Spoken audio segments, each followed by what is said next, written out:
आकाशवाणी मध्य प्रदेश से प्रस्तुत हैं प्रादेशिक समाचार।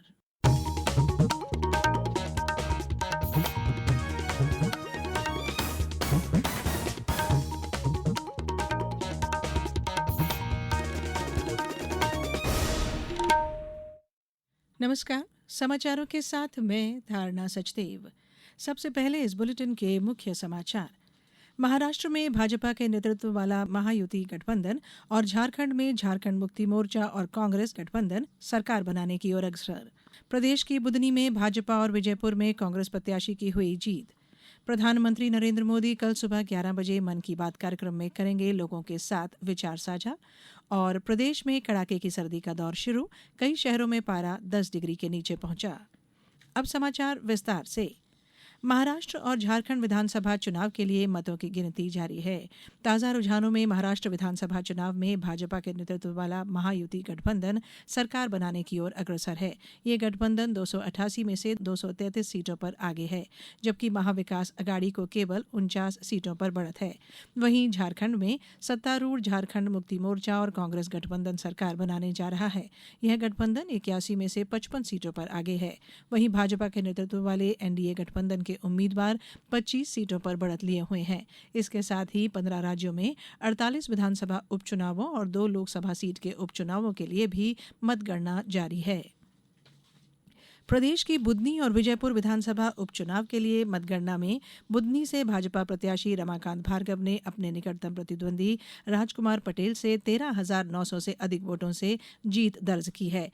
उधर विजयपुर से कांग्रेस उम्मीदवार मुकेश मल्होत्रा ने भाजपा के नाम रामनिवास रावत को 7,364 मतों के अंतर से हरा दिया। प्रधानमंत्री नरेंद्र मोदी ने महाराष्ट्र विधानसभा चुनाव में राष्ट्रीय जनतांत्रिक गठबंधन को ऐतिहासिक जनादेश देने के लिए महाराष्ट्र के लोगों, खासकर युवाओं और महिलाओं का आभार व्यक्त किया है। सोशल मीडिया पर एक पोस्ट में श्री मोदी ने कहा कि राज्य में विकास और सुशासन की जीत हुई है। प्रधानमंत्री ने झारखंड के लोगों को भाजपा के प्रति समर्थन के लिए धन्यवाद देते हुए कहा कि पार्टी हमेशा लोगों के मुद्दों को उठाने और राज्य के लिए काम करने में सबसे आगे रहेगी।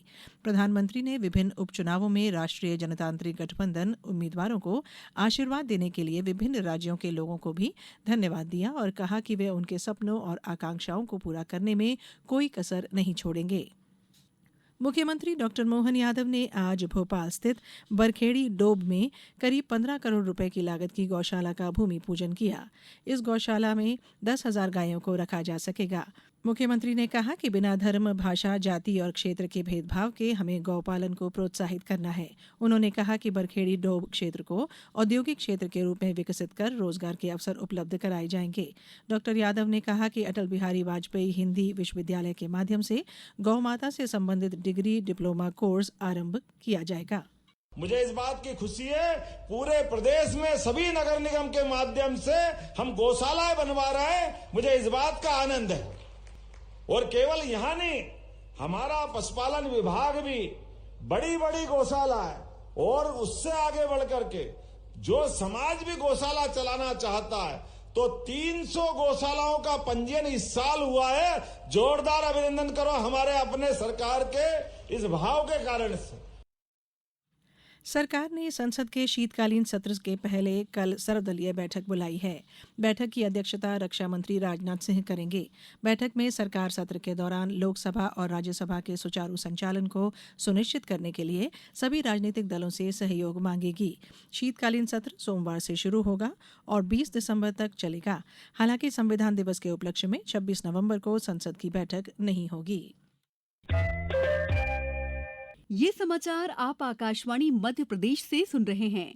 ये समाचार बुलेटिन YouTube पर Madhya Pradesh news All India Radio channel पर और फेसबुक के साथ ही एक्स प्लेटफॉर्म पर AIR न्यूज भोपाल पेज पर सुने जा सकते हैं। इसके अलावा आप हमारी वेबसाइट newsonair.gov.in पर या न्यूज ऑन AIR ऐप पर भी समाचार सुन सकते हैं। समाचारों में एक बार फिर आप सभी का स्वागत है। 25 नवंबर को देश में पहली बार इंटरनेशनल कोऑपरेटिव अलायंस की बैठक होने जा रही है। दिल्ली में होने वाली बैठक को लेकर मध्य प्रदेश और छत्तीसगढ़ के प्रतिनिधित्व कर रहे बोर्ड ऑफ डायरेक्टर्स के सदस्य ऋषि राज सिंह सिरोदिया ने बताया कि 130 साल में भारत को पहली बार ये अवसर मिला है। उन्होंने बताया कि यूनाइटेड नेशंस ने सन 2025 को अंतर्राष्ट्रीय सहकारिता वर्ष घोषित किया है। प्रधानमंत्री नरेंद्र मोदी कल सुबह 11 बजे आकाशवाणी पर मन की बात कार्यक्रम में देश विदेश के लोगों के साथ अपने विचार साझा करेंगे। यह मासिक रेडियो कार्यक्रम की 116वीं कड़ी होगी। यह कार्यक्रम आकाशवाणी और दूरदर्शन के सभी नेटवर्क, आकाशवाणी समाचार वेबसाइट और news on AIR mobile app पर प्रसारित किया जाएगा। इसे आकाशवाणी समाचार, डीडी न्यूज, प्रधानमंत्री कार्यालय तथा सूचना और प्रसारण मंत्रालय के यूट्यूब चैनलों पर भी सीधा प्रसारित किया जाएगा। हिंदी में प्रसारण के तुरंत बाद क्षेत्रीय भाषाओं में भी इस कार्यक्रम को प्रसारित किया जाएगा। संविधान को अपनाने के 75 वर्ष पूरा होने पर संविधान की जानकारी के प्रति जन जागरूकता के लिए आगामी 26 नवंबर से वर्ष भर हमारा संविधान हमारा स्वाभिमान अभियान चलाया जाएगा। अभियान के दौरान जन सामान्य को संविधान की प्रस्तावना, संविधान का निर्माण और देश के संविधान पर गर्व करने जैसे बिंदुओं पर मुख्य रूप से जानकारी दी जाएगी। इसी दौरान जन समुदाय के बीच में संविधान पर केंद्रित कार्यक्रम भी आयोजित किए जाएंगे। केंद्रीय ग्रामीण विकास मंत्री शिवराज सिंह चौहान सोमवार 25 नवंबर को आकाशवाणी के रंग भवन में नई चेतना पहल बदलाव के तीसरे संस्करण का शुभारंभ करेंगे। इस कार्यक्रम में महिला और बाल विकास मंत्री अन्नपूर्णा देवी भी शामिल होंगी। नई चेतना एक राष्ट्रीय अभियान है जिसका उद्देश्य जमीनी स्तर पर पहल के माध्यम से लिंग आधारित हिंसा के खिलाफ जागरूकता बढ़ाना और सूचित कार्रवाई करना है। यह अभियान 23 दिसंबर तक सभी राज्यों और केंद्र शासित प्रदेशों में चलेगा। इस वर्ष के अभियान का नारा है, एक साथ एक आवाज हिंसा के खिलाफ। 55वें अंतर्राष्ट्रीय फिल्म महोत्सव में creative minds of tomorrow CMOT प्रतियोगिता का समापन भारी उत्साह के साथ हुआ। 5 टीमों में बटे 100 प्रतिभागियों को 48 घंटे में एक लघु फिल्म बनाने का काम सौंपा गया था। इस वर्ष के CMOT प्रतियोगिता का विषय था प्रौद्योगिकी के युग में संबंध। महोत्सव में प्रतिभागियों को फिल्म उद्योग के पेशेवरों से मिलकर समृद्ध अनुभव प्राप्त हुए। बात मौसम की। राजधानी भोपाल सहित प्रदेश भर में कड़ाके की सर्दी का दौर शुरू हो गया है। नवंबर में ही ठंड रिकॉर्ड तोड़ रही है। राजधानी भोपाल में नवंबर महीने की ठंड का पिछले 10 साल का रिकॉर्ड टूट गया। यहां पारा 10 डिग्री के नीचे पहुंच चुका है। इंदौर, ग्वालियर, जबलपुर और उज्जैन में भी रातें ठंडी हैं। दिन में भी पारा 26 डिग्री के आसपास पहुंच गया है। हिल स्टेशन पचमढ़ी, अमरकंटक, कल्याणपुर, शाजापुर, राजगढ़ जैसे छोटे शहर सबसे ठंडे हैं। मौसम विभाग के अनुसार उत्तरी पश्चिमी हिस्से में पश्चिमी विक्षोभ और पूर्वी हिस्से में एक साइक्लोनिक सर्कुलेशन सक्रिय है। वहीं उत्तरी हवाएं भी प्रदेश में आ रही हैं। इस कारण तेज ठंड है। हालांकि मौसम विभाग ने पारे में बढ़ोतरी होने की बात कही है।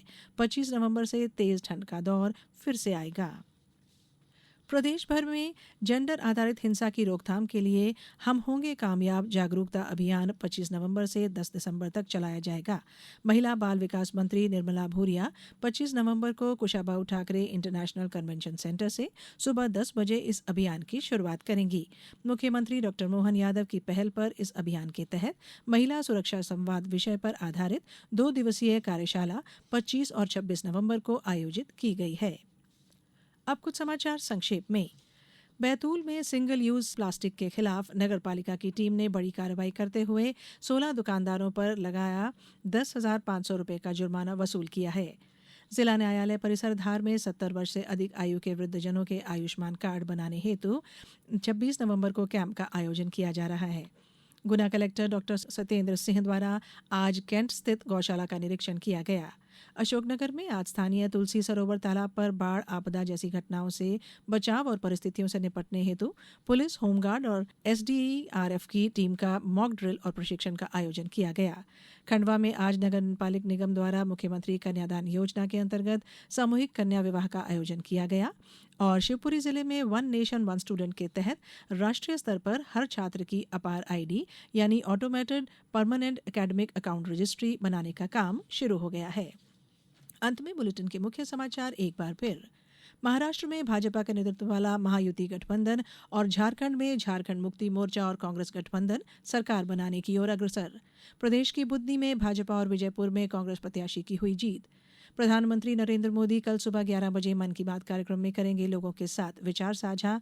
और प्रदेश में कड़ाके की सर्दी का दौर शुरू, कई शहरों में पारा 10 डिग्री के नीचे पहुंचा। इस बुलेटिन में इतना ही। नमस्कार।